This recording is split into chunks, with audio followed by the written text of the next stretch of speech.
ಇತ್ತೀಚಿನ ಸಂಚಿಕೆಗಳನ್ನು ಜಾಹೀರಾತಿನ ಕಿರಿಕಿರಿ ಇಲ್ಲದೆ ನೋಡಿ.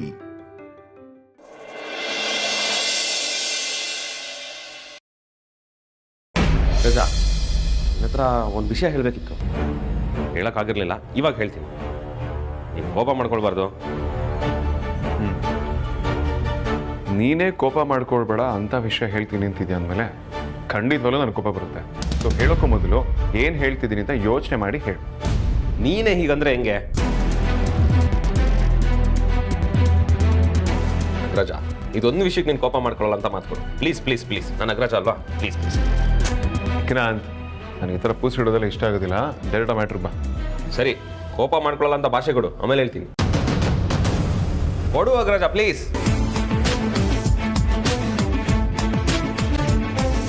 ಹಾಂ ಹೇಳು. ಅಗ್ರಜ, ನಿನ್ನೆ ರಾತ್ರಿ ನನಗೊಂದು ಕನಸು ಬಿದ್ದಿತ್ತು. ನಾವೆಲ್ಲರೂ ಅಪ್ಪ ಅಮ್ಮನ ಜೊತೆ ಇರೋ ಹಾಗೆ, ಅವ್ರ ಕೈತು ತಿನ್ನೋ ಹಾಗೆ.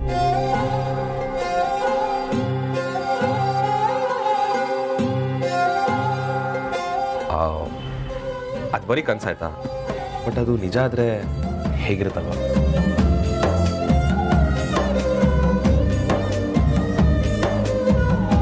ಈ ಥರ ಕನಸುಗಳು ನಿಜ ಆಗುತ್ತೆ ಅಂದ್ಕೊಳ್ಳೋದು ಎಂಥ ಮೂರ್ಖತನ ವಿಕ್ರಾಂತ್. ಅದು ನನಗೂ ಚೆನ್ನಾಗಿ ಗೊತ್ತಿದೆ ಅಗ್ರಜ. ಬಟ್ ಜಸ್ಟ್ ಇಮ್ಯಾಜಿನ್, ಅದೇನಾದರೂ ನಿಜ ಆಗಿ ಇನ್ ರಿಯಾಕ್ಷನ್ ಹೆಂಗಿರುತ್ತೆ ಅಂತ. ಒಂದು ವೇಳೆ ನೀನು ಹೇಳಿದಾಗಾದರೆ ನನಗಿಂತ ಸಂತೋಷ ಪಡೋನು ಯಾರೂ ಇರೋದಿಲ್ಲ. ಬಟ್ ನೀನು ಹೇಳೋ ಕನಸು ಯಾವತ್ತೂ ನಿಜ ಆಗಲ್ಲ.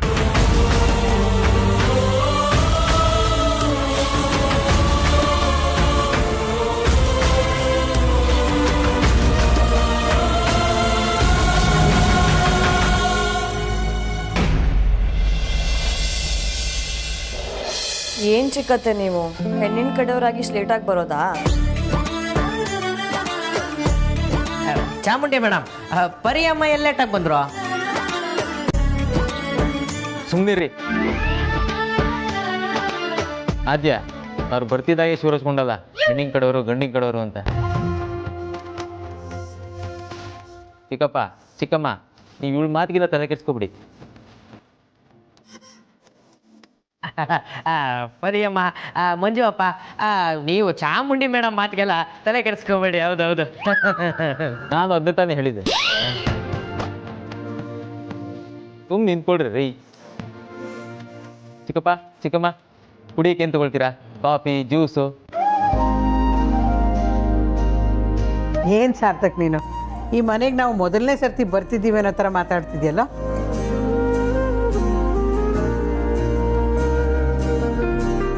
ಅಮ್ಮ, ಹಳೆ ಬೀಗ್ರಾಗಿ ಬರೋದಕ್ಕೂ ಹೊಸ ಬೀಗ್ರಾಗಿ ಬರೋದಕ್ಕೂ ತುಂಬ ವ್ಯತ್ಯಾಸ ಇದೆ. ಮುಂಚೆ ಆಗಿದ್ರೆ ವಿಕ್ಕಿ ಬಾವಂಗೆ ವೇದಾಂತಿಗೆ ಅತ್ತೆ ಮಾವ ಆಗಿ ಬರ್ತಾ ಇದ್ರು. ಈಗ ರಾಜಣ್ಣಂಗೆ ಮೊದಲನೇ ಸತಿ ಅತ್ತೆ ಮಾವ ಆಗಿ ಬರ್ತಾ ಇದ್ದೀರಾ. ಅದಕ್ಕೆ ಸಾರ್ಥಕಣ್ಣ ನಿಮ್ಮ ಬಗ್ಗೆ ತುಂಬ ಕೇರ್ ಮಾಡ್ತಿರೋದು.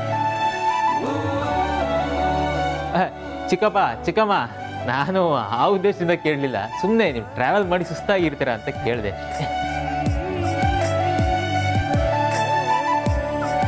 ಹೌದು ಕಣೆ ಪರಿಮಳ, ಅಮ್ಮುಕ ಅಂತ ಹೇಳಿದಾಗೆ ನೀವು ಮತ್ತೆ ಮತ್ತೆ ಹೊಸ ಬೀಗ್ರಾಗ್ತಾ ಇದ್ದೀರಾ.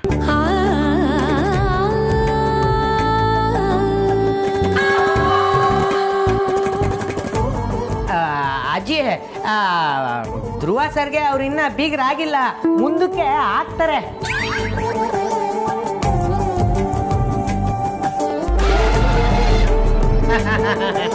ಹಲೋ ಮಿಸ್ಟರ್, ಕೆಲ್ಸಕ್ಕೆ ಕರಿಬೇಡಿ, ಊಟಕ್ಕೆ ಮರಿಬೇಡಿ ಕ್ಯಾಟಗರಿ ಅವರೇ.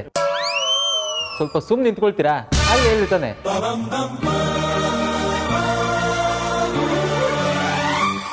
ಓ, ಪರಿಮಳ ಅವರು.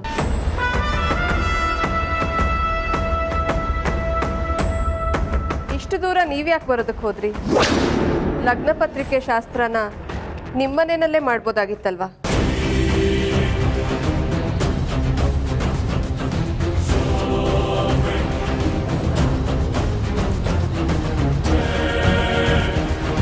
ಅತ್ತೆ, ಅವರೇ ಬಂದಿಲ್ಲ. ವೇದಾಂತ್ ಲಗ್ನ ಪತ್ರಿಕೆ ಪೂಜೆನ ಎಲ್ಲರೂ ಒಟ್ಟಿಗೆ ಮಾಡೋಣ ಅಂತ ಕರೆದಿದ್ರು, ಅದಕ್ಕೆ ಬಂದಿದ್ದಾರೆ. ಅಲ್ವಾ ಅದಕ್ಕೆ? ಹೌದಮ್ಮ, ಅಣ್ಣನೇ ಕರೆದಿದ್ದು, ಅದಕ್ಕೆ ಚಿಕ್ಕತ್ತೆ ಮತ್ತು ಚಿಕ್ಕ ಮಾವ ಬಂದಿರೋದು.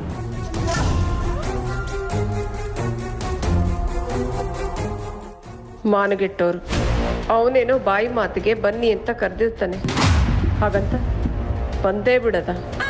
ಎಲ್ಲಿ ಹೋಗುತ್ತೆ ಮಿಡಲ್ ಕ್ಲಾಸ್ ಬುದ್ಧಿ? ಇಂಥದನ್ನೇ ಕಾಯ್ತಾ ಇರ್ತಾರೆ.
ಅಪ್ಪ ಮಾತಾಡಿ, ಯಾಕೆ?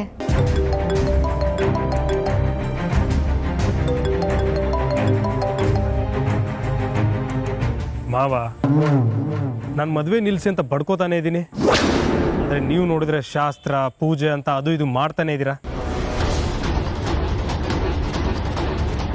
ಯಾಕೆ ನನ್ನ ಮೇಲೆ ಭಯ ಇಲ್ವಾ?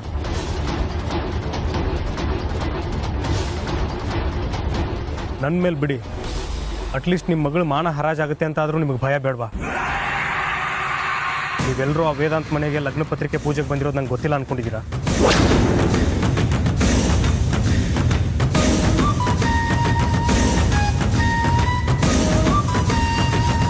ಯಾಕೇನು ಮಾತಾಡ್ತಾ ಇಲ್ಲ?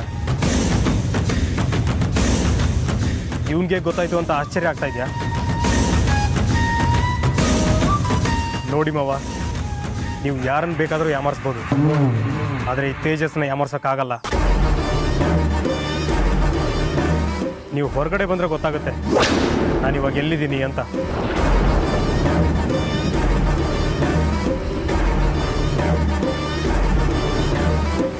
ನೋಡಿ ಮಾವ, ನಿಮಗೆ ಕೊಟ್ಟಿರೋ ಟೈಮ್ ಮುಗಿತಾ ಬರ್ತಾ ಇದೆ. ಆದರೂ ನಿಮಗೆ ಇನ್ನೂ ಒಂದು ಚಾನ್ಸ್ ಕೊಡ್ತೀನಿ. ನಾನು 10 ಎನ್ಸೋದ್ರೊಳಗೆ ನೀವೇ ಆಚೆ ಬಂದರೆ ಸರಿ, ಇಲ್ಲ ಅಂದರೆ ಪರಿಣಾಮ ಭೀಕರವಾಗಿರುತ್ತೆ. Your time starts now.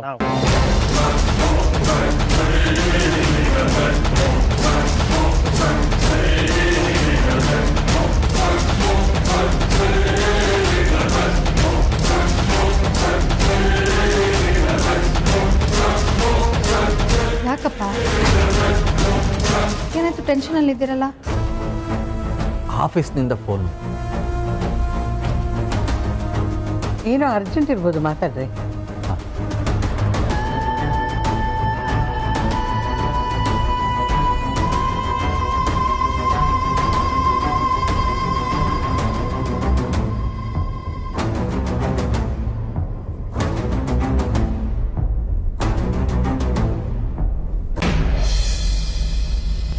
One,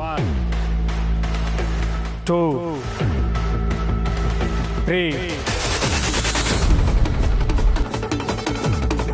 4, 5, 6, 7,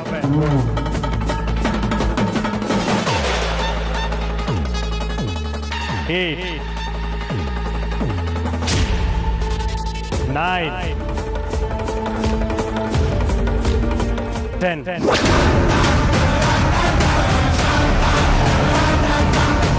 ಯಾಕೋ ವೇಟ್ ಮಾಡೋದು ವೇಸ್ಟ್ ಅನಿಸ್ತಾ ಇದೆ.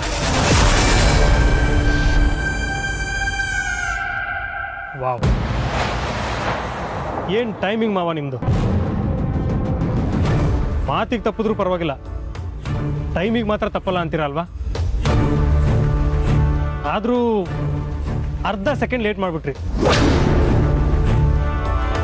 But it's okay. ಅಂಥ ಬ್ಯೂಟಿಫುಲ್ ಮಗಳಿಗೆ ಜನ್ಮ ಕೊಟ್ಟಿರೋದಕ್ಕೆ ಕನ್ಸೆಷನ್ ಕೊಡ್ತೀನಿ. ಏಯ್, ನೀನು ಯಾಕೋ ಇಲ್ಲಿಗೆ ಬಂದೆ? ವೇದಾಂತ್ ನೋಡಿದ್ರೆ ಸರಿ ಇರಲ್ಲ. ಮೊದಲು ಇಲ್ಲಿಂದ ಹೊರಡು. ಅವ್ನು ನೋಡ್ತಾನೆ ಅಂದರೆ ಹೆದರ್ಕೊಂಡ್ಬಿಡ್ತೀನ? ನಮ್ಮ ಅಪ್ಪ ಅಮ್ಮ ಆಚೆ ಬರೋವರೆಗೂ ಅವ್ನು ತಂಟೆಗೆ ಹೋಗ್ಬೇಡ ಅಂತ ನಮ್ಮ ಅಣ್ಣ ಹೇಳಿರೋದಕ್ಕೆ ಸುಮ್ಮನೆ ಇದ್ದೀನಿ. ಇಲ್ಲ ಅಂದರೆ ಅವ್ನ ಕತೆನೇ ಬೇರೆ ಆಗಿರೋದು. ನೋಡು, ಅದೇನಿದ್ರು ಆಮೇಲೆ ಮಾತಾಡೋಣ. ಮೊದಲು ಇಲ್ಲಿಂದ ಹೊರಡು. ಅಲ್ಲ, ನೀವು ನನ್ನ ಏನು ಅನ್ಕೊಂಡಿದ್ದೀರಾ ಅಂತ. ಜೀವನದಲ್ಲಿ ಸೋತಿರೋ ಮಗನೇ ಅಲ್ಲ, ಇವಾಗ ನಿಮ್ಮಿಂದ ಸೋಲ್ಬೇಕಾಗಿದೆ. ನನ್ನ ಹೆಸರು ಇರಬೇಕಾದ ಜಾಗದಲ್ಲಿ ಆ ಧ್ರುವನ ಹೆಸರು ಹಾಕಿ ಲಗ್ನ ಪತ್ರಿಕೆ ಪ್ರಿಂಟ್ ಮಾಡಿಸಿದ್ದೀರಾ. ಅದ್ರ ಪೂಜೆ ಬೇರೆ ಮಾಡ್ತಾ ಇದ್ದೀರಾ. ಇಷ್ಟೆಲ್ಲ ಮಾಡ್ತಾ ಇದ್ರು ನನ್ನ ಹುಡುಗಿ ಮದುವೆ ಆಗ್ತಾ ಇದ್ದಾಳೆ ಅಂತ ಎಣ್ಣೆ ಹೊಡ್ಕೊಂಡು ಮನೇಲೇ ಕೂರ್ಬೇಕಾ? ಅದಕ್ಕೆ ಇನ್ನೊಂದ್ಸಲಿ ವಾರ್ನ್ ಮಾಡಿ ಹೋಗೋಣ ಅಂತ ಬಂದಿದ್ದೀನಿ. ನೋಡಿ, ಇವತ್ತು ನಡೀತಾ ಇರೋದು ಲಗ್ನ ಪತ್ರಿಕೆ ಪೂಜೆ ಮಾತ್ರ. ಆದರೆ ಮದುವೆ ಮಾತ್ರ ನನ್ನ ಜೊತೆನೇ ಆಗಬೇಕು. ಇಲ್ಲ ಅಂತಂದರೆ ನಿಮ್ಮ ಮಗಳ ವಿಡಿಯೋನ ಶೇರ್ ಮಾಡ್ತೀನಿ. ಆಮೇಲೆ ಏನಾಗುತ್ತೆ ಅಂತ ನಿಮಗೆ ಗೊತ್ತಲ್ಲ. ಆ ಥರ ಮಾತ್ರ ಮಾಡಬೇಡಪ್ಪ. ನನ್ನ ಮಗಳು ಇನ್ನೂ ಚಿಕ್ಕವಳು. ಅವಳ ಭವಿಷ್ಯನ ಹಾಳು ಮಾಡಬೇಡ. ಅವಳ ಜೀವನದ ಜೊತೆ ಆಟ ಆಡಬೇಡ. ದಯವಿಟ್ಟು ಆ ವಿಡಿಯೋನ ಡಿಲೀಟ್ ಮಾಡಿಬಿಡು. ಬಾಬಾ, ನಿಮ್ಮ ಮಗಳು ಇವತ್ತಿನ ಪರಿಸ್ಥಿತಿಗೆ ಕಾರಣ ನಾನಲ್ಲ, ನೀವು. ಆದರೆ ವಿಲನ್ ಮಾಡ್ತಾ ಇರೋದು ಮಾತ್ರ ನನ್ನನ್ನು. ನೀವು ನನ್ನ ಎಲ್ಲ ಕಂಡೀಷನ್ಸ್ ಒಪ್ಕೊಂಡಿದ್ರೆ ಇವತ್ತು ಈ ಪರಿಸ್ಥಿತಿ ಬರ್ತಾ ಇರಲಿಲ್ಲ. ಇವಾಗಲೂ ಕಾಲ ಮಿಂಚಿಲ್ಲ. ನೀವು ಅದಿತಿನ ನನಗೆ ಕೊಡಿ, ಆ ವಿಡಿಯೋನ ನಾನು ನಿಮಗೆ ಕೊಡ್ತೀನಿ. ಅಲ್ಲಿಗೆ ಎಲ್ಲ ಪ್ರಾಬ್ಲಮು ಸಾಲ್ವ್ ಆಗುತ್ತೆ. ಆಮೇಲೆ ನಾನು ನೀವು ಮಾವಾಳಿಯಾಗಿ ಒಟ್ಟಿಗೆ ಎಣ್ಣೆ ಹೊಡಿಬೋದು. ಏನಂತೀರಾ? ದಯವಿಟ್ಟು ನಾನು ಹೇಳೋದನ್ನ ಅರ್ಥ ಮಾಡ್ಕೋ. ಅದಿತಿ ಮದುವೆ ನನ್ನೊಬ್ಬನ ನಿರ್ಧಾರ ಅಲ್ಲ, 2 ಕುಟುಂಬದ ನಿರ್ಧಾರ. ಈಗ ನಾನು ಅದನ್ನು ಬದಲಾಯಿಸೋದಕ್ಕಾಗೋದಿಲ್ಲ. ಬರೀ ಮದುವೆ ಡೇಟ್ನ 1 ದಿವಸ ಮುಂದಕ್ಕೆ ಹಾಕು ಅಂತ ಹೇಳಿದ್ರು ವೇದಾಂತ್ ಒಪ್ಪೋದಿಲ್ಲ. 1000 ಪ್ರಶ್ನೆ ಮಾಡ್ತಾನೆ. ಕಾರಣ ಏನು ಅಂತ ಕೇಳ್ತಾನೆ. ಆ ಪರಿಸ್ಥಿತಿಯಲ್ಲಿ ನಾನು ನಿನಗೆ ಹೇಗೆ ಅದಿತಿನ ಕೊಟ್ಟು ಮದುವೆ ಮಾಡಲಿ? ಒಂದು ವೇಳೆ ಹಾಗೆ ಮಾಡಿದ್ರೆ ಅವರು ನನ್ನನ್ನು ಸುಮ್ಮನೆ ಬಿಡ್ತಾರಾ? ಕೊಡ್ಲಿಲ್ಲ ಅಂದರೆ ನಾನು ಸುಮ್ಮನೆ ಬಿಡ್ತೀನ? ಹೋಗ್ಲಿ ಬಿಡಿ. ಈ ಪ್ರೀತಿ ಪ್ರೇಮ ಎಲ್ಲ ನಮ್ಮಂತವ್ರಿಗಲ್ಲ. ನಾನು ನಿಮ್ಮ ಮಗಳನ್ನ ಪ್ರೀತಿ ಇಲ್ಲ ಅಂತ ಅನ್ಕೋತೀನಿ ಅಷ್ಟೇ. ಯಾಕೆ, ಆ ವಿಡಿಯೋನು ಡಿಲೀಟ್ ಮಾಡ್ತೀನಿ. ಆದರೆ ಅದಕ್ಕೋಸ್ಕರ ನೀವು ನನಗೆ ಫೀಸ್ ಕೊಡಬೇಕಾಗತ್ತೆ. ಫೀಸಾ? ನನ್ನ ಮಗಳ ಜೀವನ ಚೆನ್ನಾಗಿರುತ್ತೆ ಅಂತ ನಾನು ಏನು ಬೇಕಾದರೂ ಮಾಡ್ತೀನಿ.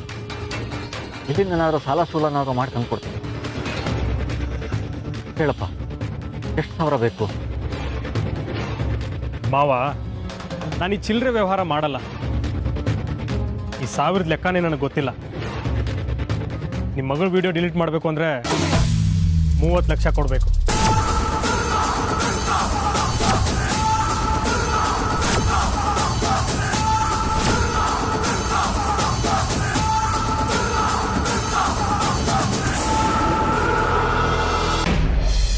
ಏನ್ರಿ ಕಿತ್ತೋದ್ ಕಾಂತ, ಯಾಕೆ ಸುಮ್ಮನೆ ನಿಂತ್ಬಿಟ್ಟಿದ್ದೀರಾ? ಮಾತಾಡಿ. ಹಾಗೆಲ್ಲ ಸುಮ್ಮನಿರೋ ಕ್ಯಾಟಗರಿ ಅಲ್ವಲ್ಲ ನೀವು? ಸಾರ್ಥಕ್ ಸರ್, ಮೋಸ್ಟ್ಲಿ ನನಗೆ ತಲೆ ಕೆಟ್ಟಿದ್ಯಾ ಅಂತ ನನಗೆ ಕನ್ಫ್ಯೂಸ್ ಆಗ್ತಾ ಇದೆ. ಅಲ್ಲ, ಮಾತಾಡಿದ್ರೆ ಮಾತಾಡಬೇಡಿ ಅಂತೀರಾ, ಮಾತಾಡಲಿಲ್ಲ ಅಂದರೆ ಮಾತಾಡಿ ಅಂತೀರಾ. ನಿಮ್ಮ ಜೊತೆ ಹೇಗೆ ಬದುಕೋದು ನನಗಂತೂ ಗೊತ್ತಾಗ್ತಾ ಇಲ್ಲ. ನನ್ನ ಜೊತೆ ನಿನ್ನ ಯಾವನ್ ಬದುಕಕ್ಕೆ ಹೇಳ್ದ? ಹೋಗಿ ಯಾಕೆ? ನಿಮ್ಮಂತ ಕ್ಯಾಟಗರಿ ಆಯಿತು.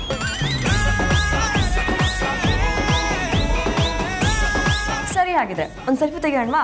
ಯಾಕಂದ್ರೆ ನಮ್ಮ ಮನೇಲಿ ಇವತ್ತು ಲಗ್ನ ಪತ್ರಿಕೆ ಪೂಜೆ ಅಂತ ಸ್ಟೇಟಸ್ ಅಪ್ಲೋಡ್ ಮಾಡೋಣ ಅನ್ಕೊಂಡಿದ್ದೀರಾ? ಮತ್ತೆ ಮಾಡ್ತಾ ಬಿಡ್ತೀನಾ? ಸರಿ.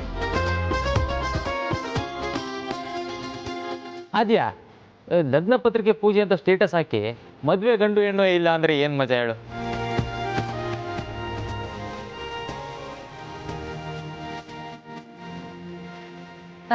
ಸಾರ್ಥಕ್ ಸರ್, ಮದುವೆ ಗಂಡು ಹೆಣ್ಣನ್ನು ಹುಡ್ಕೊಂಬರಕ್ಕೆ ಏನು ಇಂಡೋನೇಷ್ಯಾ, ಬಾಲಿ, ಥೈಲ್ಯಾಂಡ್ಗೆ ಹೋಗ್ಬೇಕು. ಆ ಕಡೆ ಸೂಡಂಡಿ.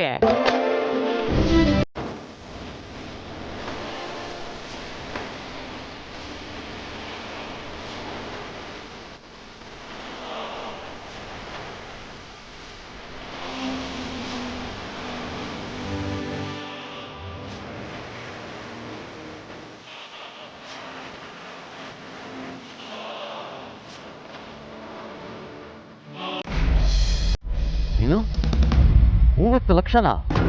ಮಾವ, ಮಾರ್ಕೆಟಲ್ಲಿ ಇಂಥ ವಿಡಿಯೋಗಳಿಗೆ ತುಂಬಾ ಬೆಲೆ ಇದೆ. ನಾನು ಇದಕ್ಕಿಂತ ಕಮ್ಮಿ ದುಡ್ಡು ಕೇಳಿದ್ರೆ ನಿಮ್ಮ ಮಗಳ ಬ್ಯೂಟಿಗೇನೆ ಅವಮಾನ ಮಾಡಿದಾಗುತ್ತೆ. ಅದಕ್ಕೆ ಇಷ್ಟು ಅಮೌಂಟ್ ಅಂತೂ ಕೊಡಲೇಬೇಕು.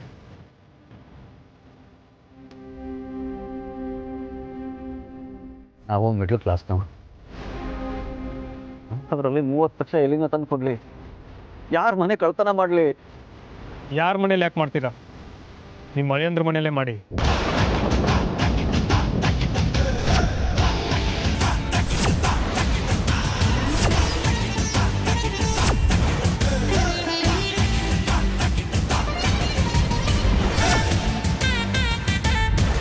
ಯಾಕೆ ಕಳ್ತನ ಮಾಡಕ್ಕೆ ಮನಸ್ಸು ಒಪ್ತಾ ಇಲ್ವಾ?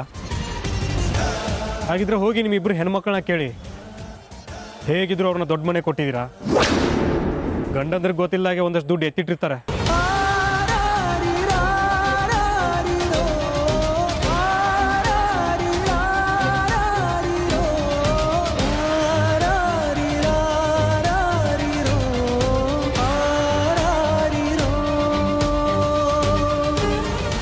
ಇಲ್ಲಪ್ಪ, ನನ್ನ ಮಕ್ಕಳಿಗೆ ಅಂತ ಬುದ್ಧಿ ಇಲ್ಲ.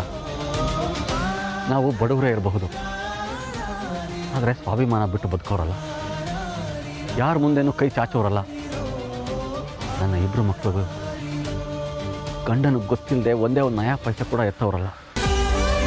ಸಾಕು ಸುಮ್ಮನಿರಿ, ಕಂಡಿದ್ದೀನಿ ನಿಮ್ಮ ಸ್ವಾಭಿಮಾನನ. ಆ ಧ್ರುವಂಗೆ ಆಕ್ಸಿಡೆಂಟ್ ಆಗಿದೆ, ಮಾತಾಡೋಕ್ಕಾಗಲ್ಲ, ನಡೆಯೋಕ್ಕಾಗಲ್ಲ ಅಂತ ಗೊತ್ತಿದ್ರು ಅದಿತಿನ ಅವನಿಗೆ ಕೊಟ್ಟು ಮದುವೆ ಮಾಡ್ತಾ ಇದ್ದೀರಲ್ಲ, ಇದು ದುಡ್ಡುಗೋಸ್ಕರ ತಾನೇ? ಮಿಸ್ಟರ್ ಮಂಜುನಾಥ್, ಈ ಕತೆಗಳೆಲ್ಲ ನನ್ನ ಹತ್ರ ಬೇಡ. ನಿಮ್ಮ ಮಗಳ ವಿಡಿಯೋ ಲೀಕ್ ಆಗಬಾರ್ದು ಅಂದರೆ ನೀವು 30 ಲಕ್ಷ ಕೊಡಲೇಬೇಕು.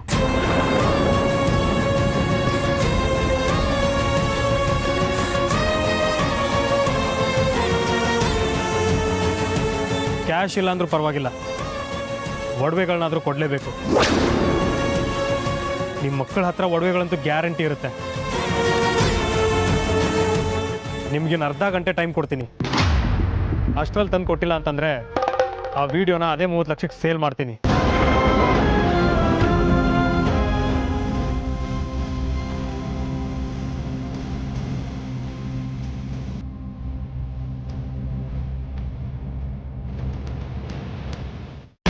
ಧ್ರುವ, ಇಲ್ಲಿ ನೋಡು, ನಮ್ಮಿಬ್ರು ಹೆಸರು ಧ್ರುವ, ಅದಿತಿ.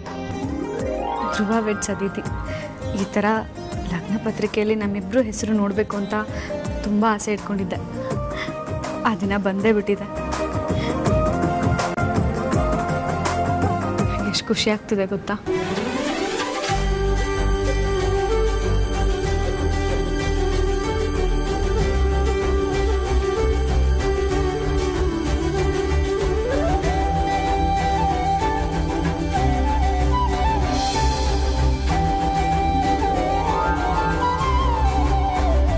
ಸಾರ್ಥಕ್ ಸರ್, ಹೋದ ಸತಿ ಅಂತೂ ನೋಡಲಿಲ್ಲ, ಈ ಸತಿ ಆದರೂ ನೋಡಿದ್ರಾ? ನಾನು ಹೋದ ಸರಿ ಮುತ್ತು ಕೊಟ್ಟಿದ್ದೆ ನೋಡಿದ, ಈ ಸರಿ ನೋಡ್ತೀನಾ? ನಾನು ಮುತ್ತು ಕೊಟ್ಟಿದ್ದು ಅಂತ ಎಲ್ಲ ಹೇಳಿದೆ? ಅಲ್ಲ, ದೊಡ್ಡ ಮನೆಯವರು ದೊಡ್ಡ ಸ್ಟೇಜಲ್ಲಿ ದೊಡ್ಡದಾಗೆ ನಾಟಕ ಮಾಡ್ತೀರಾ. ಎಲ್ಲರಿಗಿಂತ ಕಮ್ಮಿ ಇಲ್ಲ. ಅದಕ್ಕೆ ಅವರಿಬ್ಬರನ್ನ ಹೀಗೆ ನೋಡೋದಕ್ಕೆ ಖುಷಿ ಆಗುತ್ತಲ್ಲ.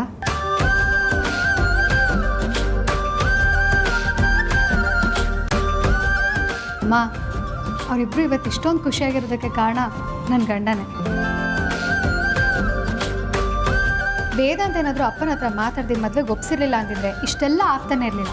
ಎಲ್ಲ ಕ್ರೆಡಿಟ್ಸು ನನ್ನ ಗಂಡಂಗೆ ಸೇರ್ಬೇಕು. ನೋಡಿ ಮೇಡಮ್, ಇವರಿಬ್ಬರನ್ನ ಒಂದು ಮಾಡೋಕ್ಕೆ ನಾನು ಎಷ್ಟು ಕಷ್ಟಪಟ್ಟಿದ್ದೀನಿ, ಎಷ್ಟು ಒದ್ದಾಡಿದ್ದೀನಿ ಅಂತ ನನಗೆ ಮಾತ್ರ ಗೊತ್ತು. ಇದರಲ್ಲಿ ಅರ್ಧ ಕ್ರೆಡಿಟ್ಸು ನನಗೆ ಹೋಗ್ಬೇಕು. ಅರ್ಧ ಸಾಕಾ, ಫುಲ್ ಬೇಕಾ? ಏನು ಬೇಡ ಬಿಡಿ.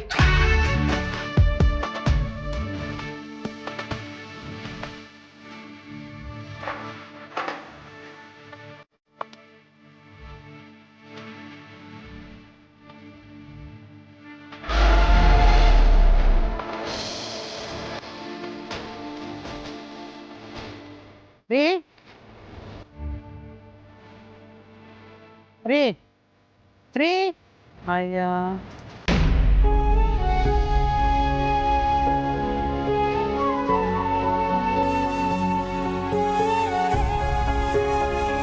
ಯಾವ ತಂದೆಗೂ ಇಂಥ ಪರಿಸ್ಥಿತಿ ಮಾತ್ರ ಬರಬಾರ್ದು.